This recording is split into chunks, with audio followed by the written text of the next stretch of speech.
Anti terrorist front India के राष्ट्रीय अध्यक्ष वीरेश शांडिल्य को खालिस्तान समर्थकों से धमकी देने के मामले में पुलिस अब तक 21 एफआईआर दर्ज कर चुकी है। बता दें कि वीरेश शांडिल्य को लगातार पाकिस्तान और भारतीय नंबरों से धमकी भरे कॉल आ रहे थे। वीरेश शांडिल्य ने भारत माता के पोस्टर बसों पर लगाकर भिंडरावाला समर्थकों को मुंहतोड़ जवाब दिया था। वहीं शांडिल्य को लगातार मिल रही धमकियों के बाद पुलिस ने अब तक 3 आरोपियों को गिरफ्तार किया है। धमकियों को लेकर वीरेश शांडिल्य ने कहा कि सरकार या पुलिस की गलती से मैं और मेरा परिवार ना मारा जाए, बाकी मुझे मारने की परवाह नहीं। मैं चाहता हूं मेरी मौत आतंकियों की बम गोली से हो, सरकार की गलती से नहीं। देखिए, मैं तो लगातार 25 साल से अपने एंटी टेररिस्ट फ्रंट इंडिया के माध्यम से खालिस्तान मूवमेंट हो, चाहे बब्बर खालसा जैसे आतंकवादी संगठन हो या पाकिस्तानी आतंकवादी हो, उनके खिलाफ निरंतर मेरी सड़कों से लेकर कानूनी लड़ाई जारी है। और यही मुझे क्या धमकी आ रही, देश के गृह मंत्री अमित शाह जी को मारने की धमकियां आ रही हैं।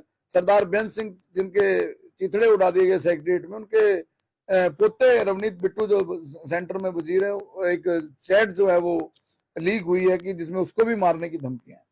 तो ये जो खालिस्तानी मूवमेंट है, ये एक टेरराइज करने के लिए, और जो लगता है इनको कि ये हमारे अवरोधक हैं, ये हमारे लिए बड़ी मुसीबत है, हमारे खिलाफ ये मूवमेंट चला रहे हैं, एक माहौल बना रहे हैं खालिस्तान के खिलाफ, तो वो हम उनके टारगेट हैं। और यही कारण है मुझे लगातार कभी खालिस्तानी मौत के घाट उतारने की धमकियां दे रहे हैं, कभी जरनैल सिंह भिंडरावाला समर्थक, कभी बब्बर खालसा के समर्थक। और ये मैं आपके माध्यम से, इंडिया न्यूज के माध्यम से बताना चाहता हूं, इसको लेके अब तक पुलिस 22 केस दर्ज कर चुकी है, 5 डीडीआर दर्ज कर चुकी है। और ग्रेनेड हमलों को लेके जो है पता चला है कि कोई राजस्थान का आदमी है। 3 पुलिस ने अब तक लेटेस्ट 4 आदमी गिरफ्तार भी किए जा चुके हैं, पंजाब से और उत्तराखंड से।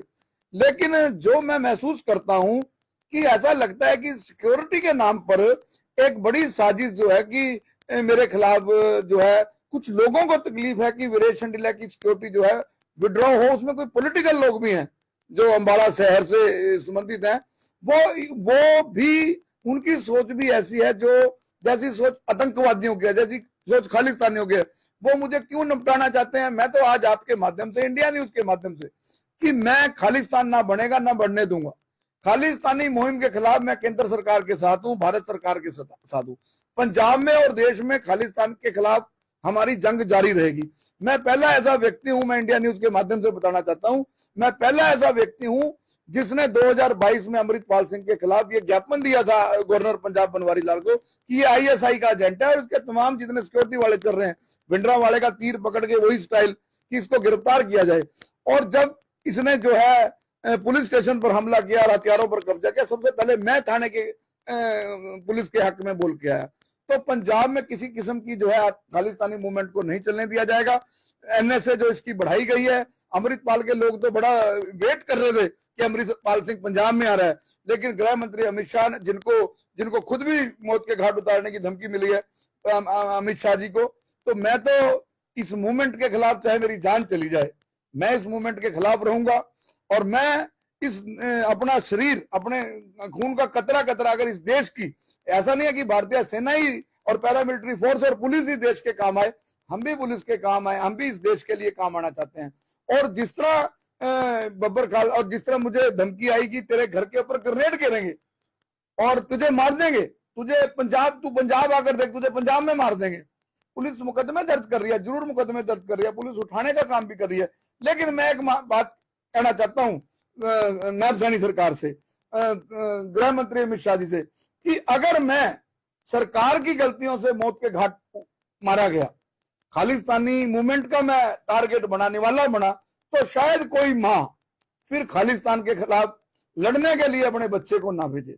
मैं इस बात की जिम्मेवारी से इस बात को इंडिया न्यूज के माध्यम से दावा कर सकता हूं कि आज पूरे देश में खालिस्तान के खिलाफ अगर सबसे ज्यादा सड़कों पर और कानूनी लड़ाई के माध्यम से कोई लड़ रहा है, तो वह वीरेश शांडिल्य लड़ रहा है, जो पंजाब में जाकर भी लड़ रहा है, दिल्ली में जाकर भी लड़ रहा है, और पूरे नॉर्दर्न इंडिया में जो है खालिस्तान मूवमेंट का खिलाफ विरोध कर रहा है। अभी मैं हिमाचल के अंदर, जब हिमाचल की बसों पर खालिस्तानी अटैक कर रहे थे, तो मैं हिमाचल के 70 लाख लोगों के साथ खड़ा और पंजाब की बसों पर जाकर मैंने भारत माता की फोटो लगाई, एक मैसेज दिया देश के लोगों को कि यहाँ खालिस्तानी मुहिम नहीं चलने दी जाएगी। और जो मुझे मारना चाहते हैं वो काम एजेंसियों का है, एजेंसियां उसे गिरफ्तार करें, देश की आई भी देखे, देश की स्टेट की एजेंसियां देखें, स्टेट के पास खुफिया एजेंसियां भी हैं, सीआईडी भी है। तो मुझे जो है पॉलिटिकल प्रेशर के अंदर मरवाने की साजिश ना रची जाए, और जो मुझे गंभीर धमकियां मिल रही हैं उनके लॉजिकल एंड तक एजेंसियां पुलिस पहुंचे। चलिए फिलहाल यहाँ रुकने एक छोटे से ब्रेक के लिए आप बने रहिए।